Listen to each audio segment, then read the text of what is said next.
تحریک انصاف کے عمران اسماعیل کراچی میں press conference کر رہے ہیں۔ میں آج آپ سے شاید اپنی سیاسی جدوجہد کے کچھ چیزیں شیئر کرنا چاہتا ہوں۔ میرے سامنے مجاہد بریلوی صاحب بیٹھے ہیں جنہوں نے میرا پہلا سیاسی انٹرویو کیا تھا اور شاید آج میری آخری سیاسی پریس کانفرنس بھی وہ وٹنس کرنے آئے ہیں۔ میں نے 1993 میں عمران خان کے ساتھ ورلڈ کپ کے فوراً بعد شوکت خانم کینسر اسپتال کے لیے کام کرنا شروع کیا تھا اور میری ان کے ساتھ یہ ایفیلیشن بہت گہری رہی، بہت زبردست ساتھ رہا ان کے ساتھ۔ اور اس کے بعد جب پاکستان تحریک انصاف کا قیام عمل میں آیا، میں بہت ینگ تھا، 26-27 سال کا تھا، لیکن میں ان 4 لوگوں میں تھا جنہوں نے پاکستان تحریک انصاف کا سنگ بنیاد رکھا تھا، یعنی کہ بانی ممبران میں سے تھا۔ اور پھر ایک بڑی لمبی جدوجہد آپ سب کے سامنے رہی، 27-28 سال ہم نے ایک سیاسی جدوجہد میں گزارے اور اس جدوجہد میں بہت سارے اتار چڑھاؤ آئے۔ ہم نے ایک ایسے پاکستان کا خواب دیکھا کہ جس میں ترقی ہوگی، خوشحالی ہوگی، نوجوانوں کو روزگار ملے گا، پاکستان کے لوگوں کی ضروریات پوری ہوں گی، اسپتال اچھے ہوں گے، ایجوکیشن اچھی ہوگی، اور اسی خواب کو لے کے کچھ نہیں دیکھا پلٹ کے۔ میرا تعلق ایک انڈسٹریل بیک گراؤنڈ سے ہے اور میں نے کبھی اپنے والد کی انڈسٹریز کی طرف پلٹ کے نہیں دیکھا، بس اسی خواب کو چیز کرتا رہا کہ ہم ایک بہتر پاکستان بنائیں گے۔ اور پھر اللہ نے 2018 میں ہمیں موقع دیا اپنے خوابوں کو پائے تکمیل تک پہنچانے کا۔ 4.25 سال ہماری حکومت رہی، کوشش رہی کہ کیونکہ ہم پہلی دفعہ آئے تھے، نہ تجربہ کار تھے، کوشش رہی کہ جو پروگرام بنایا تھا اس کو ڈیلیور کریں، کچھ کر سکے کچھ نہیں کر سکے، اس کا فیصلہ تو عوام کرے گی۔ اور اس کے بعد پھر ہماری حکومت فارغ ہوئی 4.25 سال میں، 27 سالہ جدوجہد کے بعد 4.25 سال کی حکومت، اس سے ہم باہر آئے اور پھر ایک جدوجہد کا آغاز کیا کہ ہم دوبارہ سے گروپنگ اپنی کر کے اپنے آپ کو مضبوط کر کے دوبارہ ہم الیکشن کی طرف جائیں گے اور عوامی رابطہ مہم کا آغاز کیا گیا۔ اس عوامی رابطہ مہم میں ہم نے پھر بہت ساری اسٹرگل دیکھی، عمران خان کے اوپر حملہ دیکھا، پبلک ریلیز دیکھی، گیدرنگ دیکھی، پھر کہیں ڈائیورژن آ گیا کہ ایک نیریٹو بلڈ ہونا شروع ہو گیا کہ پاکستان تحریک انصاف کا مقابلہ فوج سے ہے، اور اس ڈائیورژن میں یا اس نیریٹو بلڈنگ میں بہت سارے دوست انکمفرٹیبل رہے، بہت ساروں نے خان صاحب کو ایڈوائز دی کہ بہت ٹھیک کام کر رہے ہیں، یہ مناسب ہے،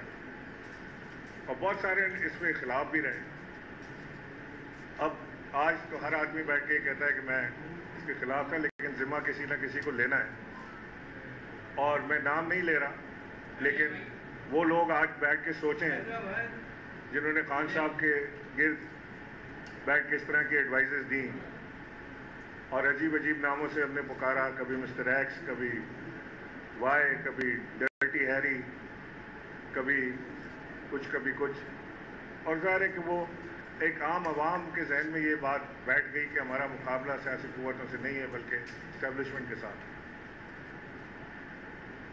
خان صاحب کا اریسٹ ہوتا ہے 9 تاریخ کو، اور اس کے بعد ملک میں غدر شروع ہو جاتا ہے۔ میں 9 تاریخ کو شام کو شاہ محمود قریشی کے ساتھ کراچی سے اسلام آباد چلا جاتا ہوں، اور میرے جو پارٹی کے لوگ تھے وہ کچھ ناراض بھی ہوئے کہ جی آپ اس احتجاج میں نہیں آ رہے، آپ ادھر سے ادھر چلے جاتے ہیں، ادھر سے ادھر چلے جاتے ہیں۔ یہ میرا ایک ڈسکمفرٹ شو کر رہا تھا کہ یہ مناسب نہیں ہے، اور اس منحوس دن 9 تاریخ کو حملہ ہوتا ہے GHQ کے اوپر، کور کمانڈر کے گھر کے اوپر، اس جہاز کے اوپر جو MM عالم نے اڑایا تھا، شہداء کی نشانیوں پہ۔ اس کا فیصلہ بھی ہونا باقی ہے کہ وہ حملہ کس نے کیا تھا، اور جس کسی نے بھی وہ حملہ کیا تھا